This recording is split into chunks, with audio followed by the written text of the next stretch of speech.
Nunca é tarde para recomeçar, de Roberta Teixeira da Silva, pelo Espírito Ângelus. Sinopse. No início do século XX, Joana e Heber vivem um lindo romance. Ainda jovens, planejam uma trajetória de amor e paz, mas Joana desencarna vítima da gripe espanhola e Heber sofre um duro golpe em sua vida. Tempos mais tarde, ele, já um humilde ferroviário, casa-se com Clarice, uma dedicada dona de casa. Vida simples e sofrida, eles têm filhos e a família vive em harmonia, até o desencarne de Clarice. Abalado pela perda da esposa e sozinho novamente, Heber passa a beber a ponto de morrer de cirrose. Aí começa o drama de Heber. Ao chegar ao plano espiritual, ele depara-se com inimigos do passado, com os quais conviveu no período da decadência do Império Romano, e conhece a verdadeira história que envolve todos os que protagonizaram uma mesma vida de ódio, mágoa e rancor. Introdução. Sementes de luz são as palavras, os pensamentos e os sentimentos que direcionamos em benefício das pessoas. Cabe a cada um de nós a escolha das sementes que plantamos em nosso jardim interior. Todavia, não podemos olvidar que a semeadura de hoje fatalmente será a nossa colheita de amanhã. Por essa razão, a vida nos convida todos os dias à prática da renovação íntima. Ressalto que essa singela obra não se trata apenas de um romance. A narração que aqui se encerra não é fictícia, mas sim real, e creio que será sentida em cada coração que ela tocar, nos mais profundos recônditos da alma. Afinal, somos todos como sementes de luz plantadas por nosso Pai Maior, a fim de nos permitir germinar frutos na terra por meio do trabalho incessante no bem. Está em nossas mãos a transformação deste mundo de provas e expiações em um novo mundo de regeneração e fraternidade. Muitas bênçãos de paz. Espírito Ângelus. Parte 1, capítulo 1. Era manhã de quarta-feira e a agitação tomava conta da cidade, que ficava localizada no interior de São Paulo. Eram centenas as pessoas infectadas por aquele vírus que trazia destruição e lágrimas. Famílias inteiras rezavam diuturnamente, implorando por ajuda celeste em vão. Vítimas da peste não paravam de aumentar, e Joana, tão jovem, agonizava no leito improvisado de um abrigo para os doentes. Em vão implorava socorro, e a cada vez que a tosse pestilenta lhe tomava a garganta, muito sangue jorrava de sua boca. Quase perdendo a consciência, ela começou a enxergar uma claridade ao seu redor e viu também alguns rostos, até então desconhecidos, que distribuíam sorrisos, convidando-a a manter o equilíbrio e a resignação para o momento derradeiro que se aproximava. Alguns instantes se passaram e Joana percebeu que acordara de um sono intenso. Sua roupa ainda suja denunciava que havia dormido horas e talvez dias. Já não sabia mais onde estava e não encontrava as enfermeiras que outrora lhe prestaram os socorros indispensáveis. Sentia fome, frio e sede. Notou que a tosse dera trégua e a febre, que era alta, havia cedido. Retomou um pouco da consciência e quis gritar, mas percebeu que a sua voz estava demasiadamente fraca. Não havia movimento nenhum e começou a ficar com medo. Olhava para os lados e não avistava ninguém. Sentiu o peso de uma solidão que jamais imaginara experimentar um dia. A família distante, os amigos afastados, temendo a contaminação, e agora encontrava-se completamente só. Quando estava perdendo as esperanças e entregue à própria sorte, ouviu uma voz que parecia vir em sua direção. Joana? Joana, maldita assassina! Se você acha que vai se esconder de mim, está muito enganada. Volte aqui e pague por todos os seus erros. Não esqueci o que me fez, não mereci os seus insultos. Por que o veneno letal? Por que planejara me matar? Joana, desesperada, reuniu as últimas forças que ainda tinha e correu. Correu muito, até avistar um senhor de cabelos brancos, estatura mediana, de corpo magro e frágil, que pousou sobre ela os olhos serenos e falou: minha jovem, o que a aflige? Por acaso ainda não sabe de seu novo estado? Joana, surpresa, respondeu: Senhor, eu não sei quem você é, mas por Deus, rogo seu auxílio. Alguém que brada horrores para mim me acusa de coisas que não fiz. Creio ser alguma doente que delira, porém agora não posso ajudá-la, pois me sinto tão debilitada quanto aquela pobre alma sofredora. E o velhinho, observando que a menina ignorava o que lhe havia sucedido, indagou: Filha, você consegue se lembrar de seu nome? Sim, senhor, meu nome é Joana e estou às suas ordens. Joana? Belo nome, afirmou o bondoso benfeitor. Pode me chamar de Elias. Estou aqui para promover o seu auxílio neste momento de transição que todos nós um dia vamos passar. A bela moça, demonstrando dúvida em seu semblante, perguntou: Momento de transição? Desculpe, senhor Elias, mas não consigo compreender. E enquanto a palestra esclarecedora prosseguia, a mesma voz de outrora retornava, agora mais furiosa: Joana, Joana, cadê você? Não vai tardar o momento de nosso acerto de contas. Ah, você não perde por esperar. Ainda sinto o gosto amargo daquela substância embriagante em minha garganta. Joana, Joana, sua traidora. A pobre moça, agora trêmula, volveu o olhar amedrontado a Elias, suplicando-lhe a sua intervenção, mas uma escuridão tomou conta de seus olhos e ela percebeu que aos poucos perdia os sentidos. Já era noite, quando Joana abriu os olhos novamente. Agora estava em uma cama limpa, com lençóis alvos e cheirosos. Vestiu uma camisola engomada e estava bem aquecida. Olhou ao redor e percebeu que no quarto em que estava, outros pacientes de diferentes fisionomias se entreolhavam curiosos. Quis chamar algum médico, mas para sua surpresa deparou novamente com aquele senhor bondoso de momentos antes. Agora mais segura por ter visto uma pessoa conhecida, exclamou: Senhor Elias, que bom reencontrá-lo. Não consigo recobrar ainda a total consciência, mas me recordo do instante em que estávamos naquele lugar sombrio e desconhecido, repleto de vozes e gritos terríveis. Não continue, disse Elias. Preserve o seu corpo. Sua doença ainda não sarou completamente e por esse motivo não é bom facilitar. Sente-se melhor? Melhor impossível, respondeu a tutelada sorrindo. Mas tenho fome, pois perdi a conta dos dias em que deixei de me alimentar. Estou muito fraca, desanimada. Vou providenciar uma alimentação bem leve e logo receberá um caldo energizante que vai lhe restaurar as forças. A convalescente, com muita espontaneidade, sorrindo, asseverou: Não sei como agradecer-lhe, senhor Elias, nem o conheço direito, mas já sinto um enorme carinho pelo senhor. Não precisa ser tão formal, salientou o benfeitor. Apenas me chame de Elias. Amigos dispensam qualquer formalidade, não é mesmo, Joana? Tem razão, concordou a convalescente. Agora somos amigos de verdade. Bem, o tempo de visitas está acabando.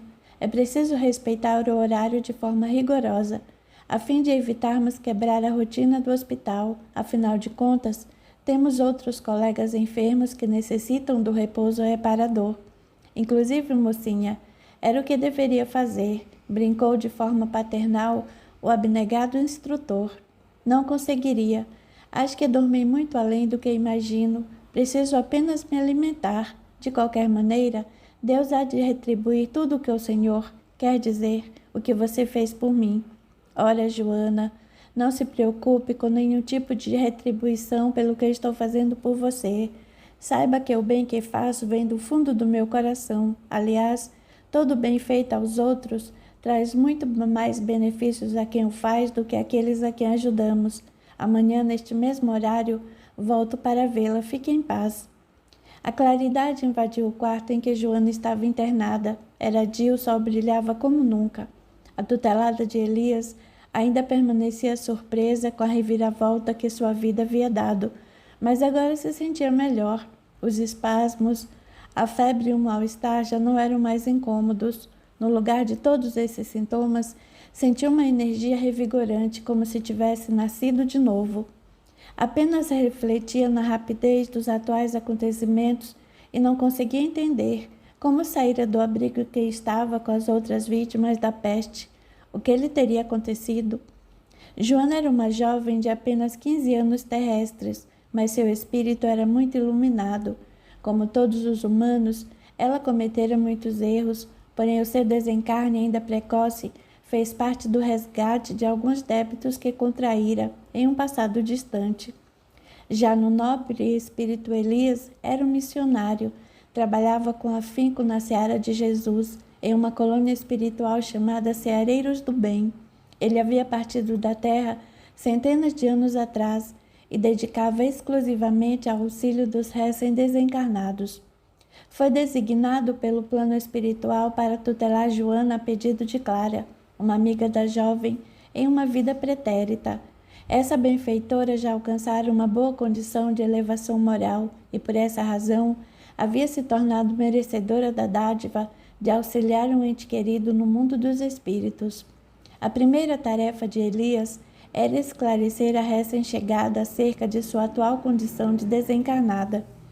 Assim que a menina compreendesse o que ocorrera, ele passaria para a segunda etapa do trabalho, auxiliá-la em uma missão muito importante. Refletindo em como faria a grande revelação, Elias entrou no quarto da convalescente sorrindo.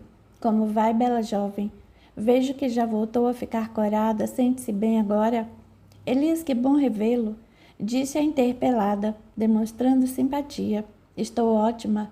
Não sinto mais nenhum mal-estar, parece que a febre cedeu de vez e agora estou completamente revigorada, graças a Deus e ao Senhor, que atravessou o meu caminho.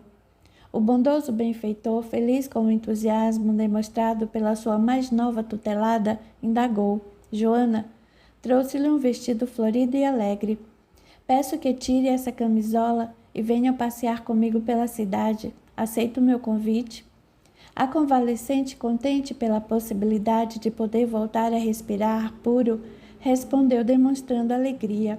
É claro que sim, visto-me em alguns instantes. Após a rápida troca de roupas, ambos começaram a caminhar.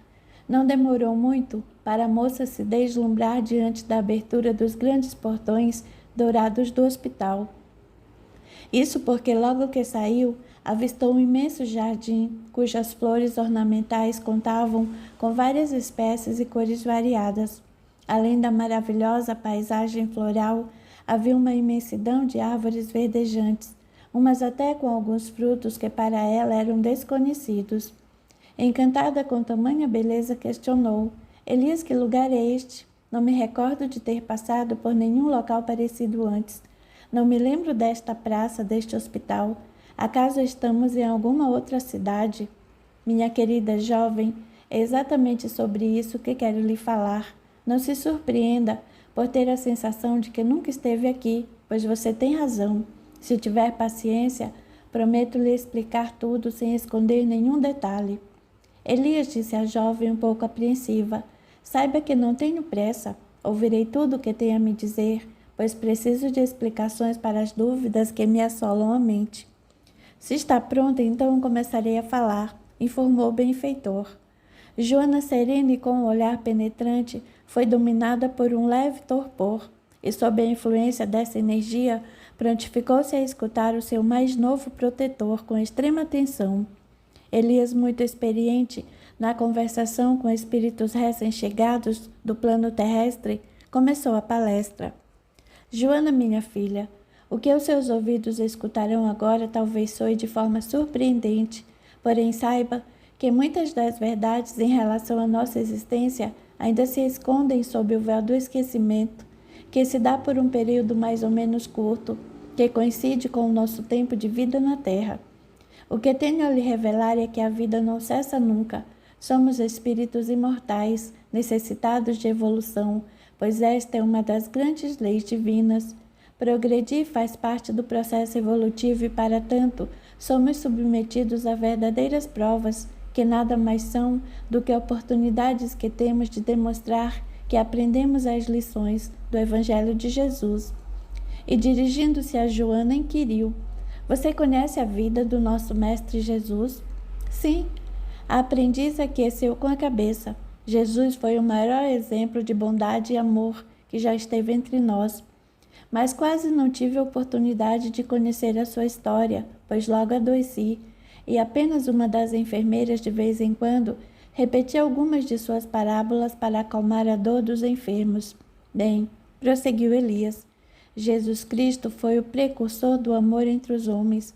espalhou sobre o planeta as mais preciosas lições de vida, os maiores exemplos de humildade e resignação que a humanidade já viu.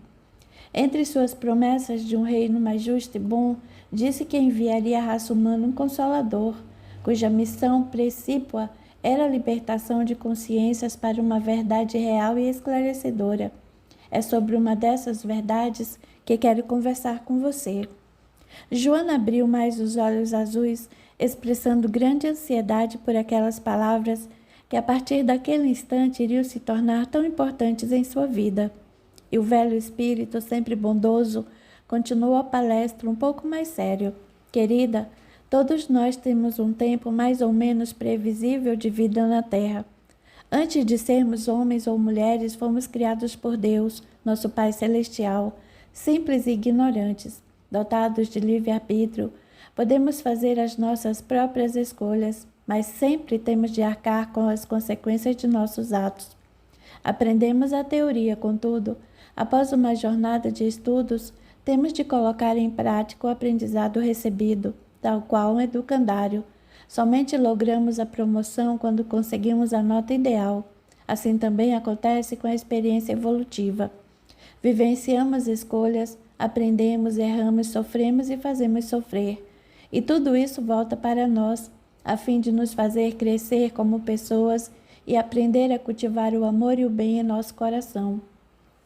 O destino de todos é a felicidade, é alcançar a dignidade para assumir a condição de filhos de Deus, ajudando o mais fraco a encontrar o seu caminho e divulgando pelo mundo o Evangelho de Jesus. O abnegado instrutor fez uma pausa e prosseguiu. A maneira que o nosso Pai encontrou para possibilitar o nosso aprendizado foi por meio da reencarnação, que consiste em permitir que o nosso espírito, com bagagens adquiridas em uma existência anterior, renasça em um novo corpo, geralmente no meio daqueles que nos prejudicaram ou que por nós foram prejudicados, para repararmos as nossas faltas e podermos seguir adiante em nosso caminho, livres de qualquer pendência moral. Joana, aproveitando o breve intervalo, já com lágrimas nos olhos, indagou. Eu acho que agora posso entender o que se passou comigo nestes últimos dias. Eu não estou mais na terra e me encontro em um novo lugar, não é isso, Elias? E o bom velhinho sorrindo respondeu, Joana, seu corpo material já não apresentava mais condições de continuar encarnado. A doença chegou a um estágio que prejudicou demasiadamente suas células físicas e o momento de partir era inevitável. Peço apenas que não se atormente com tantas indagações por enquanto. Ouça o que eu vou lhe dizer, pois é necessário ir devagar para que uma bênção não se transforme em sofrimento. A natureza humana é imediatista, mas a natureza divina é sábia, colocando toda a verdade no momento certo. Perdoe-me pela minha indiscrição e impaciência. Prometo que vou ouvi-lo sem interrupções, falou a jovem, um pouco arrependida por ter se deixado perturbar. Elias retomou a palestra em tom de advertência. Como eu dizia, somos frutos de nossas escolhas.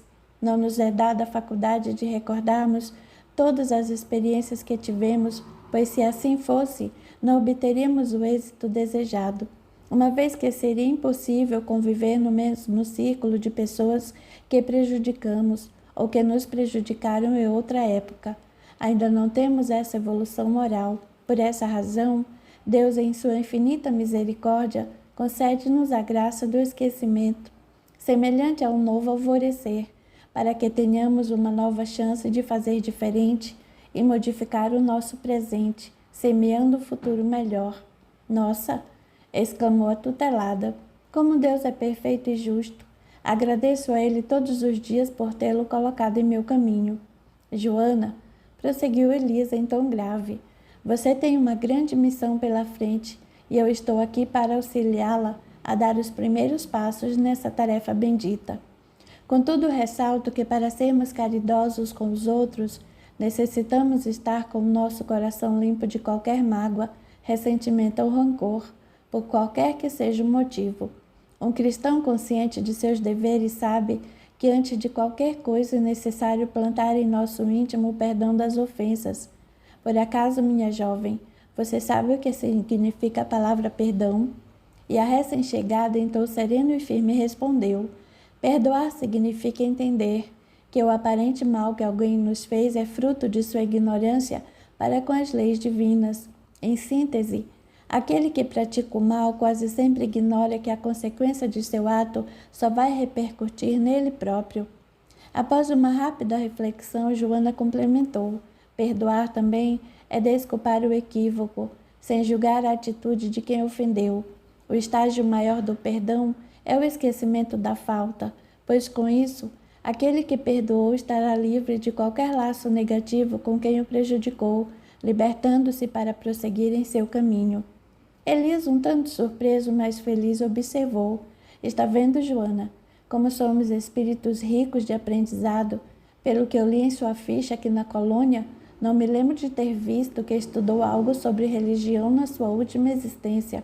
Como justificar uma resposta tão correta a que deu agora? Tem ainda alguma dúvida acerca da existência de vidas sucessivas? Capítulo 2. A grande revelação. Joana sentiu que Elias lhe tocara o mais profundo da alma. Agora estava conseguindo entender o que se passava com ela. Diante de tal constatação, respondeu ao nobre senhor: não, querido amigo, não tenho nenhuma dúvida. Aos poucos sinto minha mente se recordar de fatos e pessoas que até então ignorava. O que me diz faz muito sentido. Se for possível, gostaria de encontrá-lo novamente para palestrarmos mais sobre esses assuntos. Preciso descobrir algo, todavia ainda não consigo identificar exatamente o que é. Calma, querida jovem, obtemperou o amigo. Teremos tempo suficiente para aclarar todas as dúvidas que dominam seu coração e sua alma. Voltemos ao hospital, pois já é hora de recolhimento. Creio que amanhã terá alta e assim poderá vir comigo até minha casa. Lá continuaremos conversando e trocando as informações e as impressões de tudo o que aconteceu com você nesses últimos dias. E ambos, de mãos dadas, retornaram ao hospital para mais uma noite convidativa ao repouso reparador. Joana estava entusiasmada com a companhia de seu novo amigo. Sentia-se bem melhor e não via a hora de chegar o momento em que receberia autorização para sair do leito e poder concluir a conversa com o velhinho simpático. Não foi difícil adormecer, mas aquela noite não seria igual às outras. Ao cerrar os olhos, Joana sentiu seu corpo se erguer e sobre ele não tinha controle algum. Começou a dar alguns passos, ainda um pouco tonta, mas logo viu o rosto de Elias, um pouco mais iluminado do que o normal. Percebeu que o benfeitor acenava para ela e caminhava em sua direção.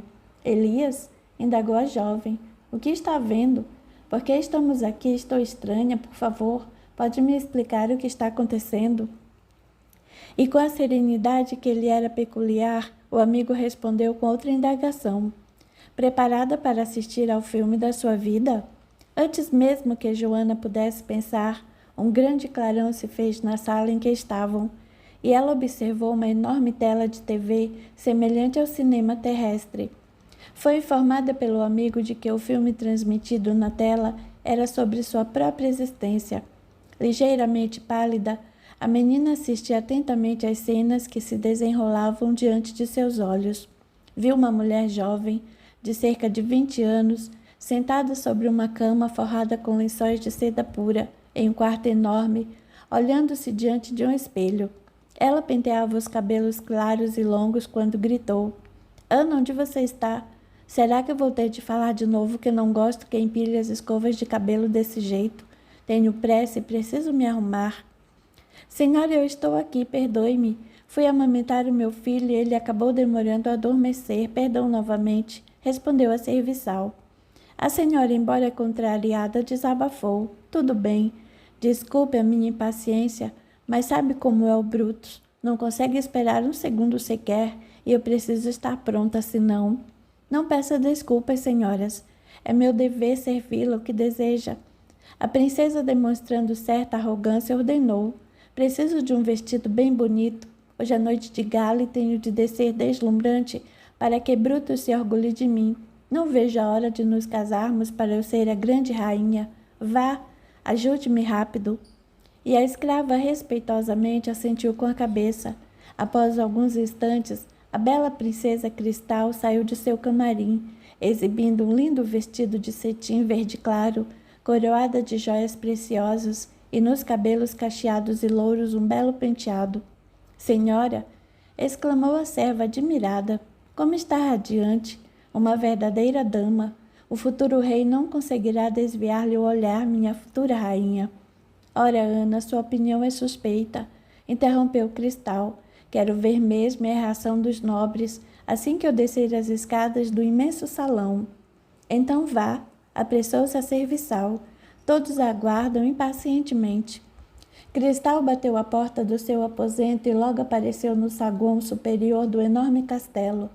Brutus, que já aguardava havia algum tempo, não disfarçou o olhar ganancioso que endereçou à bela mulher que ali se postara. Ela, de olhar firme e arrebatador, lentamente desceu os degraus com a graça que lhe era comum, e sorrindo mostrava os belos contornos de sua face juvenil. Ao mesmo tempo, exibia toda a malícia de uma mulher destemida e capaz de tudo para conquistar os seus desejos. A tela foi se apagando e Joana sentiu que adormecera.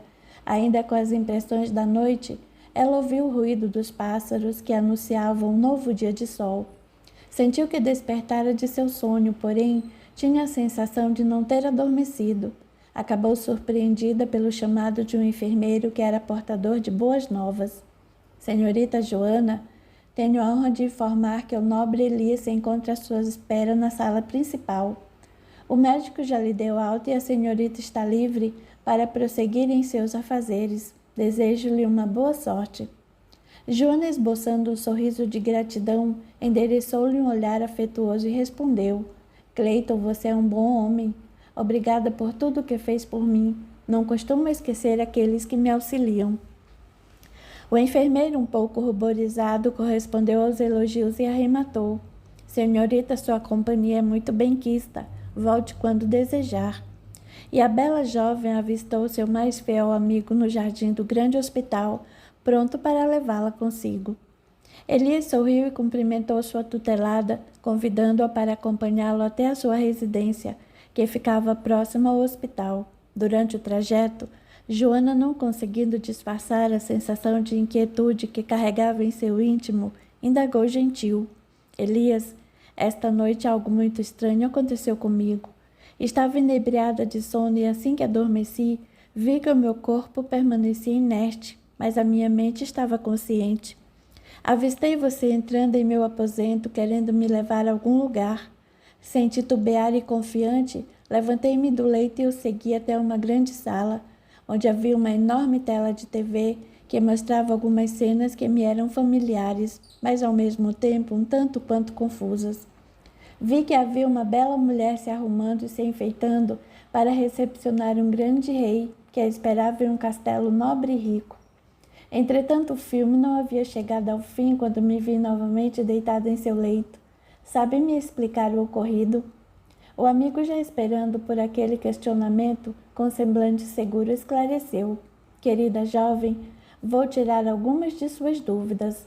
Embora consciente da minha pequena experiência de espírito desencarnado e que ainda desconhece as mais preciosas lições de nosso eterno Pai, o que houve com você não foi um simples sonho, como costumamos chamar esse fenômeno na Terra, mas sim uma espécie de transporte perispiritual, isto é, mesmo fora do invólucro de carne que nos sustenta na matéria densa da Terra, temos um corpo semimaterial, denominado perispírito, ou seja, um corpo mais etéreo do que o carnal, mas não tão puro como o dos espíritos mais iluminados e evoluídos.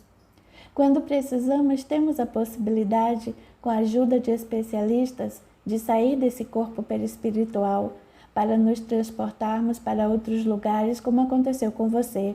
Tendo em vista a sua condição de recém-desencarnada, ainda não é possível lhe revelar algumas coisas durante a vigília, pois a sua consciência ainda não está preparada para receber tais informações. Mas eu sinto em meu íntimo que algo muito importante será revelado e anseio por esse momento, falou a jovem. Joana, Deus é nosso Pai e ninguém além dele pode determinar o momento certo para alguns acontecimentos. Por enquanto, você poderá ter apenas sinais de uma memória mais remota, porém tudo lhe será revelado no momento oportuno, complementou o ancião sorrindo. Depois de uma curta pausa, o nobre senhor aprontou uma singela casa, rodeada de árvores frondosas, localizada em um local calmo e bem verdejante, exclamando com alegria: Joana, veja, este será seu novo lar. Por enquanto ficará sob a minha guarda, se assim desejar, até que seja determinado o momento de sua mudança. E aí o que tem a me dizer? Indagou o amigo solícito. Elias, eu estou emocionada. Nunca tive uma família que me amparasse da forma como você me ampara. Claro que aceito o seu convite de pai, que já o considero, pois não sei o que teria sido de mim se não o tivesse encontrado naquele lugar tão ruim. Falou a menina, com os olhos marejados de lágrimas. Vamos deixar essas formalidades de lado e a partir de agora começar a escrever páginas novas em nosso destino, comentou o elevado guardião. Entraram na residência. Joana estava encantada com a simplicidade e ao mesmo tempo com o conforto de sua nova casa, cômodos bem arrumados, móveis de madeira, exatamente iguais aos lares terrestres. No fundo, ela ainda não era capaz de compreender exatamente o que se passara desde o momento em que adoecera, até a hora em que se vira perdida naquele lugar ermo. Como um filme que se desenrolava em sua mente, viu seu destino acontecendo de uma forma que não podia controlar. Pensou em Heber e sentiu uma pulsação forte em seu coração. Onde estaria o seu amor? O que ele fizera da vida? Teria casado, tido filhos? Será que a esquecera? Como poderia saber? Queria perguntar a Elias se era possível ao espírito desencarnado e ter com seus entes queridos, mas achou melhor se calar, afinal, o que ele pensaria de sua conduta? Poderia até achar que era ingrata, pois demonstraria estar com vontade de voltar ao plano terrestre, quando tinha a grande oportunidade de recomeçar. Foi subitamente tirada de seus pensamentos quando ouviu o chamado do seu tutor. Joana, não sente fome? Preparei um caldo energético para nós e enquanto tomamos a refeição, você poderia me contar mais sobre a sua vida lá na Terra, o que acha? Claro, meu amigo. É sempre uma grande satisfação poder abrir meu coração. Afinal de contas, sinto que meus sentimentos se represaram e preciso desabafar. Estaria disposto a escutar esta pobre alma? Ansioso, brincou Elias para descontrair. Sou todo ouvidos, pode começar. Joana estava um pouco tímida e começou a narrativa em tom sério. Sempre fui uma garota muito pobre. Desde minha infância, tenho lembrança das brigas que meus pais tinham a todo instante, e quase sempre tais discussões culminavam em agressões físicas. Cresci revoltada com a situação turbulenta em minha casa, e o meu refúgio era ir à escola. Não tinha muitos amigos, gostava de estudar e por essa razão não era muito querida pelos outros alunos, que só pensavam em namorar ou criar brincadeiras de mau gosto. Quando eu tinha 14 anos, conheci um rapaz muito bom. Ele era um pouco mais velho do que eu, mas éramos muito parecidos. Ele era sonhador e romântico, do jeito que eu sonhava um dia encontrar. Apaixonamo-nos à primeira vista e começamos a nos encontrar com certa frequência. Em um de nossos últimos encontros, ele me propôs casamento. Foi a maior felicidade de minha vida. Não cabia em mim de tanta emoção. Só em pensar que poderíamos viver juntos para sempre. Sonho de menina. Todavia, um grande revés nos separou. Quando completei 15 anos, fui acometida por um mal súbito. Ainda quando estava em sala de aula, minha mãe foi chamada às pressas, porém já era tarde. Após uma pequena pausa, a jovem prosseguiu emocionada. Eu fui vítima da gripe espanhola, doença que matou milhares de pessoas. Com medo da contaminação, meus pais decidiram me abandonar em um abrigo próprio para os doentes, sob os cuidados das abnegadas enfermeiras voluntárias, que se apiedavam dos enfermos abandonados pelas famílias à mercê da própria sorte. Passei muito mal naquele lugar, com tosse e febre alta, que, malgrado todos os esforços, não cediam. Lembro-me, em meio a delírios, de ter visto pela última vez o meu grande amor que me endereçou um olhar piedoso de longe. Creio que ele também temia o contágio. Por essa razão não guardo nenhum tipo de ressentimento pela sua atitude em não tentar se aproximar de mim naquele momento. O relato da jovem desencarnada era comovente. Suas lágrimas denunciavam seu estado de espírito e a sua tristeza em ter perdido a vida em tão tenra idade. Nos recônditos de sua alma procurava explicações que justificassem os acontecimentos tão graves e irreversíveis que experimentara quando encarnada. Adivinhando-lhe os pensamentos, Elias quebrou o silêncio. Joana não entende o motivo pelo qual foi vítima de tantas adversidades, não é mesmo? Sensibilizada, ela sentiu com a cabeça. Esclareceu assim o nobre instrutor. As verdades de Deus geralmente se escondem sob o véu da transitória ignorância, para que não soframos ainda mais, recordando-nos de nossos débitos passados. Somos todos seres divinos na essência, criados por Ele à sua imagem e semelhança, embora simples e ignorantes. Somos os pintores de nossas próprias telas e escritores de nossa história. Entretanto, não podemos olvidar que todas as nossas ações, boas ou más, retornam em primeiro lugar para nós mesmos, sob a égide da lei de ação e reação. A semente plantada em solo fértil dará lugar a uma colheita inexorável, cujos frutos deverão ser por nós saboreados mais cedo ou mais tarde. Contudo, como Deus carrega em si somente amor e bondade, por acréscimo de sua misericórdia, podemos, segundo as nossas obras, atenuar essa colheita, de acordo com a máxima de nosso Mestre Jesus: o amor cobre uma multidão de pecados. Elias refletiu mais um pouco e continuou: sempre nos é concedida a oportunidade do reajuste com aqueles que magoamos outrora. Não podemos ficar inertes, esperando que a justiça divina proceda com todo o seu rigor sobre o nosso destino. Cabe a nós o trabalho de reaproximação daqueles com os quais não logramos êxito, para que mais rápido alcancemos a perfeição, que é a finalidade de toda a humanidade. Para tanto, necessitamos da ajuda de espíritos designados pelo Pai, os quais geralmente atravessam nosso caminho e estendem as suas mãos benfazejas, auxiliando-nos e protegendo. Por tudo isso, minha amiga, eu estou aqui para ajudá-la em seus primeiros passos rumo à vitória. Joana estava surpresa. Não sabia que aquele senhor era tão especial e culto. Admirava a maneira com que ele articulava as palavras, demonstrando lucidez e equilíbrio. Ele lhe transmitiu uma segurança muito forte e ela já o considerava como se fosse de sua família. O que a vida lhe reservava daquele momento em diante? Que verdades ela precisava conhecer para agir de forma renovada no bem? Capítulo 3. A vida em família.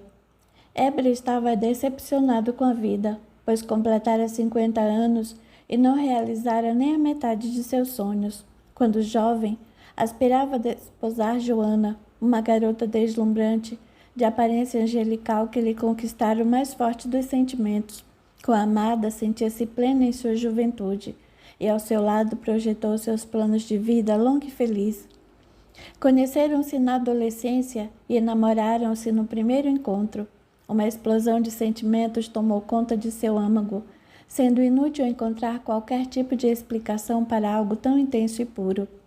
Joana, até então, com seus 15 anos, esbanjava uma beleza exótica, dona de grandes olhos azuis que lembravam duas pedras de brilhantes e uma pele extremamente macia, recordando o mais requintado tecido de seda pura. Encantados pela magia do amor e envolvidos pela energia dulcificada da ternura, traçaram objetivos em conjunto, sendo o mais importante deles o tão sonhado enlace matrimonial. Entretanto, surpreendidos por uma fatalidade inesperada dessas, que na maioria das vezes pega todos de forma desprevenida, tiveram os seus sonhos jogados ao vento.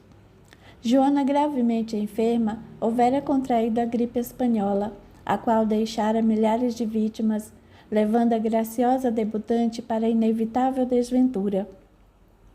Amargurado de coração espatifado, Éber se revoltou, pois acreditava ter sido um castigo dos céus, cujo maior infortúnio não poderia ser pior do que perder seu grande amor para Deus. Passaram-se alguns anos e Éber sentia a mais amarga desilusão amorosa. Todavia, mesmo desacreditando no amor, ele conhecera Clarice, uma mulher forte, de aparência rústica e que apresentou extrema sensibilidade ao ver aquele homem tão jovem e já desgastado pelos reveses da vida. Enternecida pelo semblante entristecido do rapaz, ela se apaixonou por ele e, assim, acabou conquistando seu carinho e a sua confiança. Casaram-se.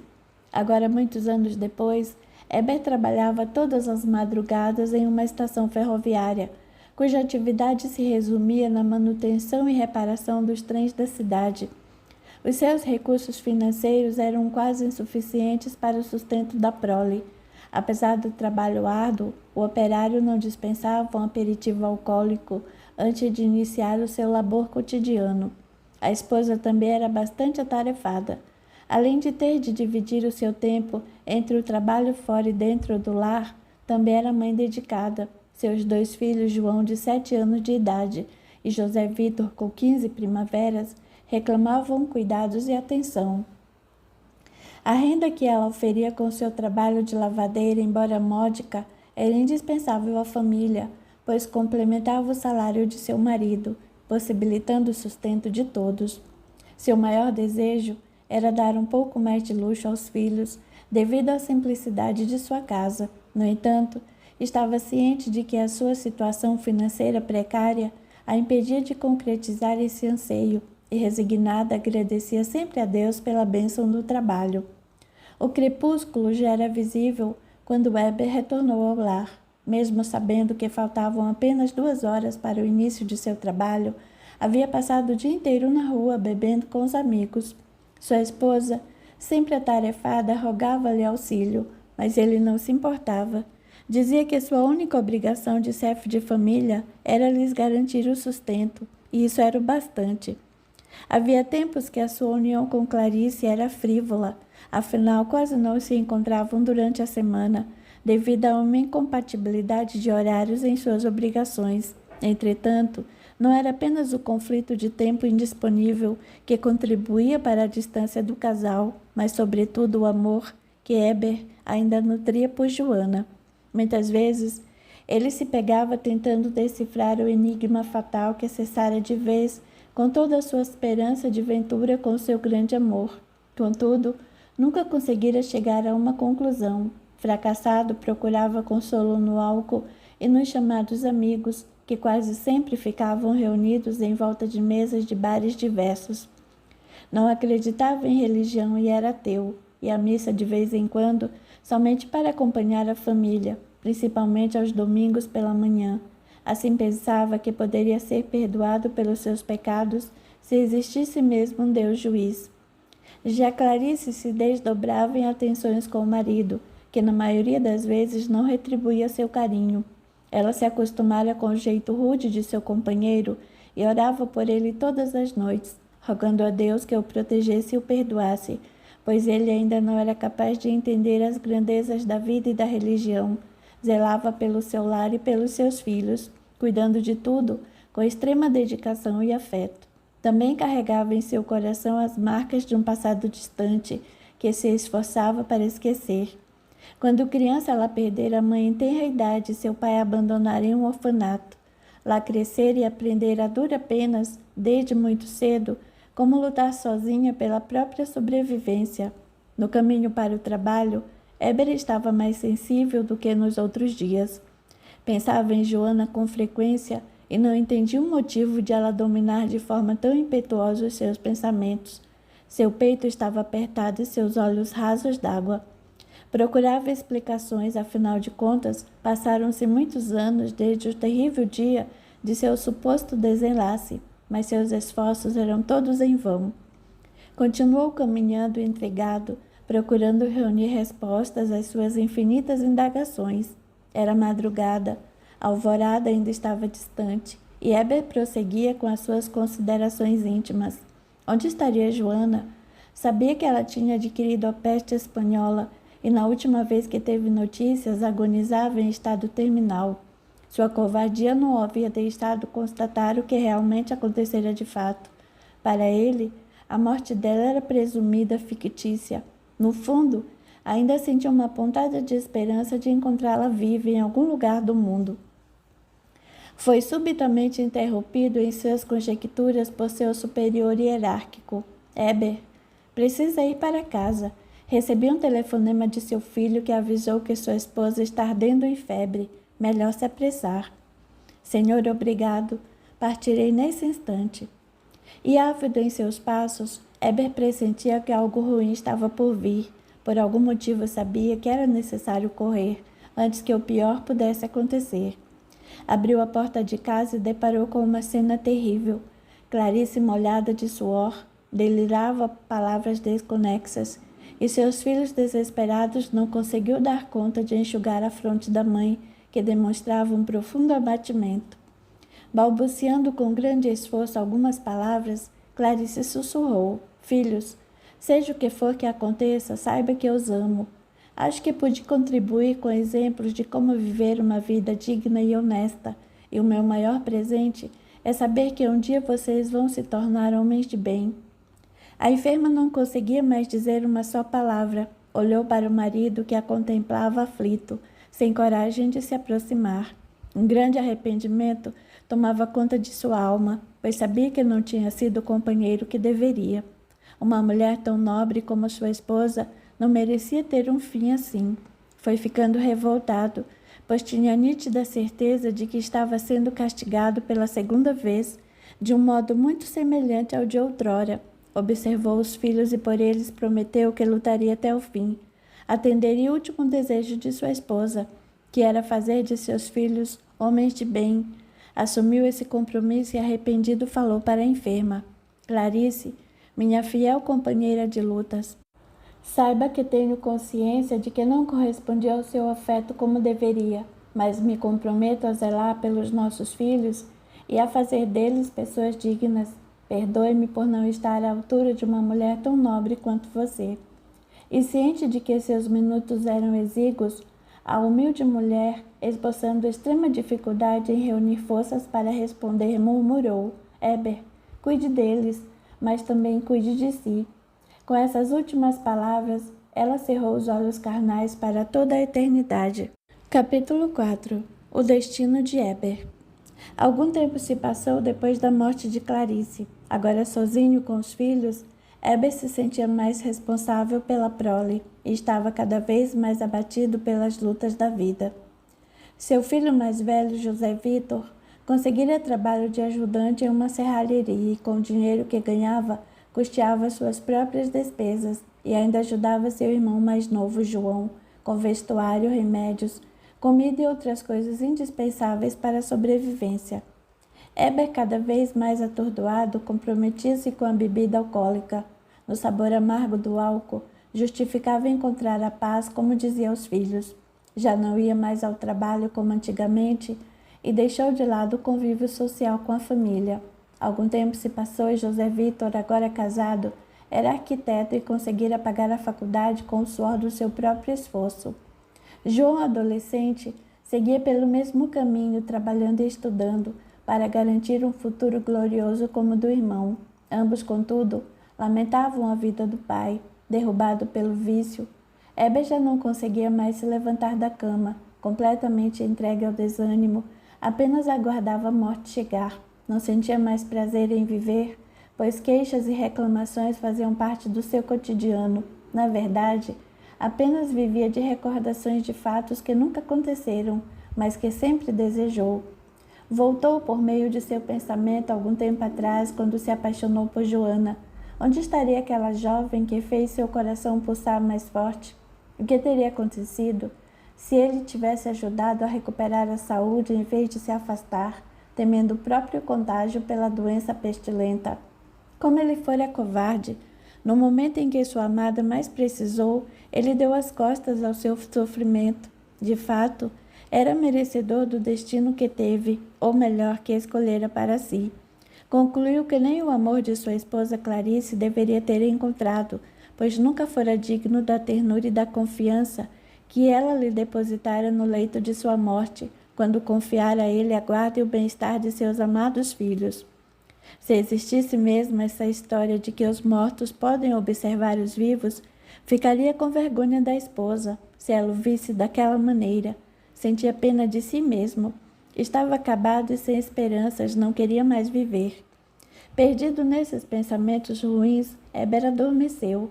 Começou então a sentir que a sua mente lhe remetia a um passado longínquo e constatou que, sem saber como, estava diante de uma grande fortaleza, rodeada por soldados que vestiam armaduras antigas. Esses homens estranhos gritavam um certo nome, demonstrando orgulho. Percebeu ainda que estava fisicamente dentro de uma torre. Tentou gritar, falar, mas notou que um homem que parecia ser ele próprio não podia vê-lo, tampouco ouvi-lo, causando-lhe um grande temor. Esse homem, que se chamava Brutus, parecia dotado de muito poder e prestígio. Preparava-se para uma grande batalha e demonstrava ser destemido e valente. Suas vestes de ouro puro denotavam a sua provável riqueza. Célere montou em seu cavalo e começou a galopar. Heber, ainda atônito, não entendia como conseguia acompanhar aquela cena, mas mesmo dominado pelo medo, continuava a observar. Viu que Brutus parou diante de um enorme castelo com portões altos, guardados por muitos soldados. Bastou um olhar para que os grandes portões se abrissem. Naquele instante, trombetas soaram alto, enquanto bandeiras foram hasteadas. Salvem o futuro rei! Salvem o futuro rei! Diziam vozes perdidas na multidão. Abram passagem! O nobre cavaleiro está se aproximando, falava um outro súdito.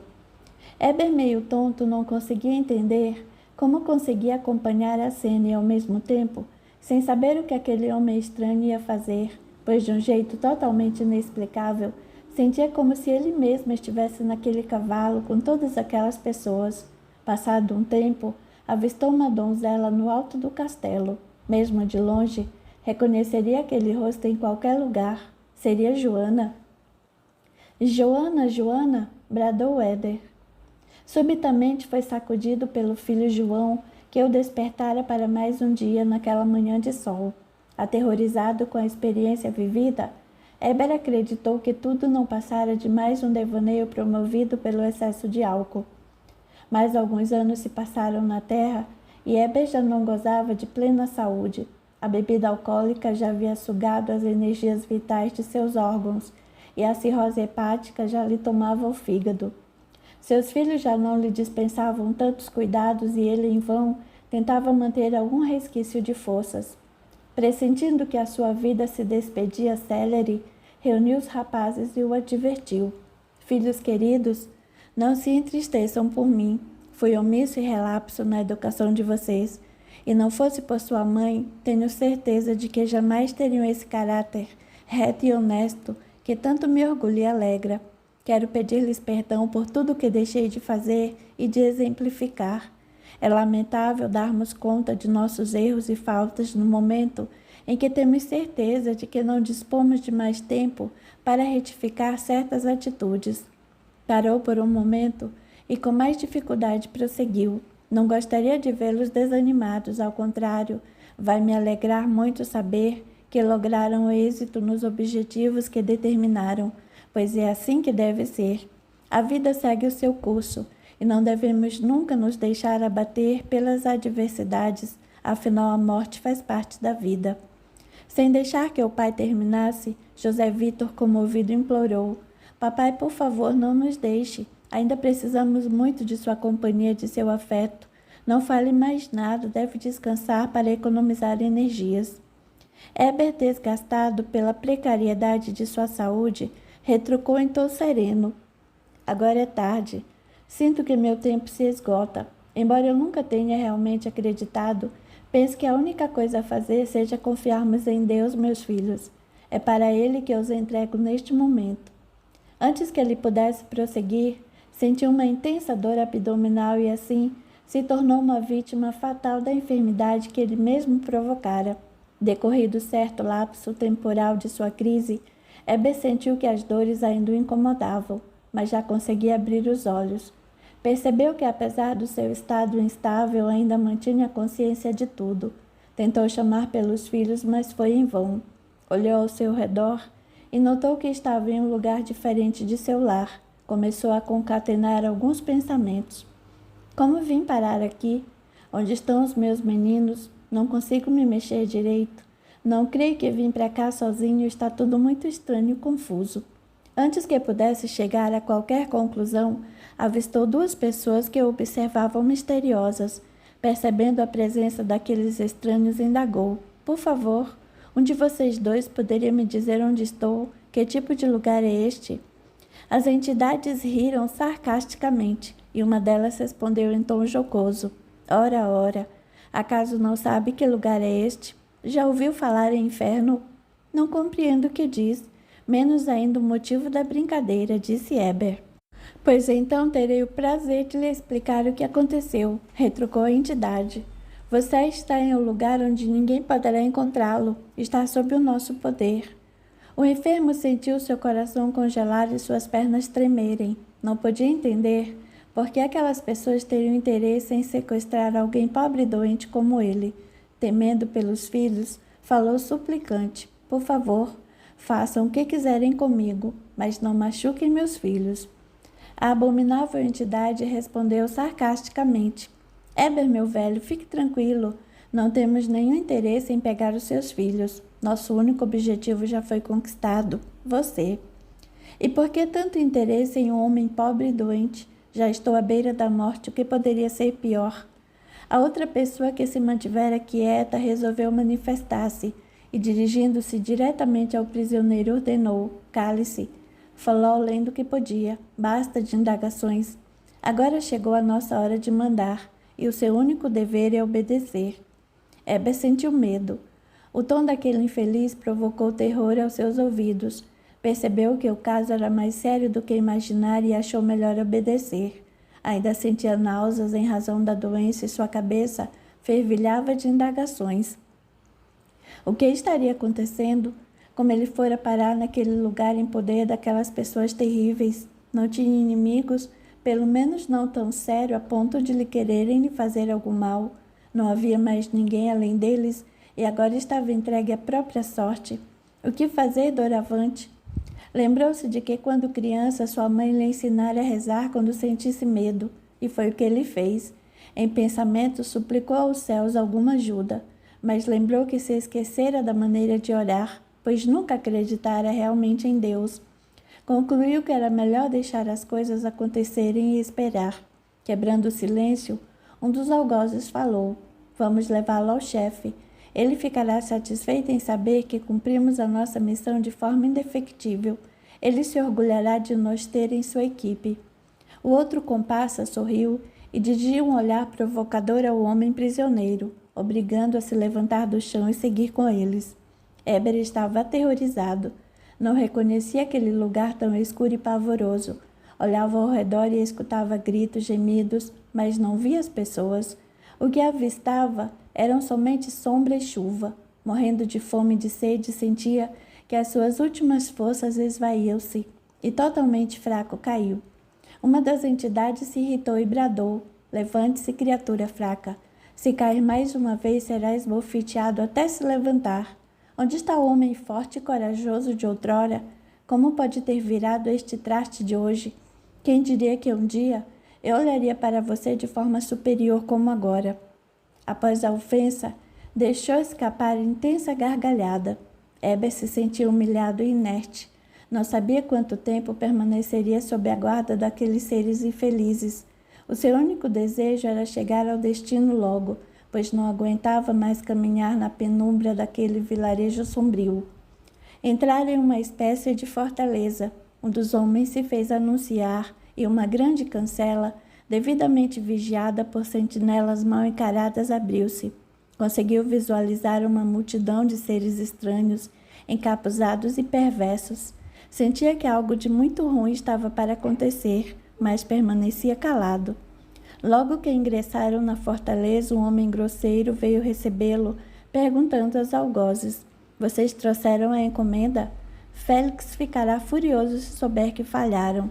Nossa missão está cumprida, disse uma das criaturas. Agora é só entregá-lo a quem de direito. O som de tambores ecoou no recinto, anunciando a chegada de alguém importante e aguardado. Eber pôde avistar um homem de estatura alta, barbas compridas, roupas medievais que lembrava muitos guerreiros das histórias das cruzadas de séculos passados. A sua aparição causou alvoroço no grupo, que foi logo quebrado pela voz imponente da estranha criatura.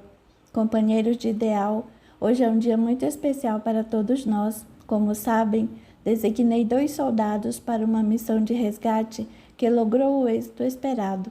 Em nossa presença está o maior algoz de todos os tempos, Brutus Salomão, o grande imperador.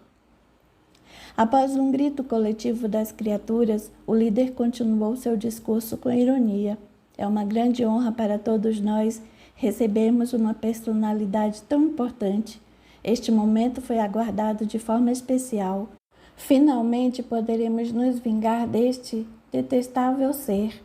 Eber não estava entendendo nada. A única coisa evidente é que todas aquelas criaturas, inclusive o líder, odiavam-no por motivos que ele ignorava. Estava convicto de que havia sido confundido com alguém. Afinal, seu nome não era Brutus Salomão, que aparentemente era o homem desejado e detestado pelo povo. Estava apenas aguardando o momento mais apropriado de contar aos 2 rapazes que o sequestro não passara de um terrível engano.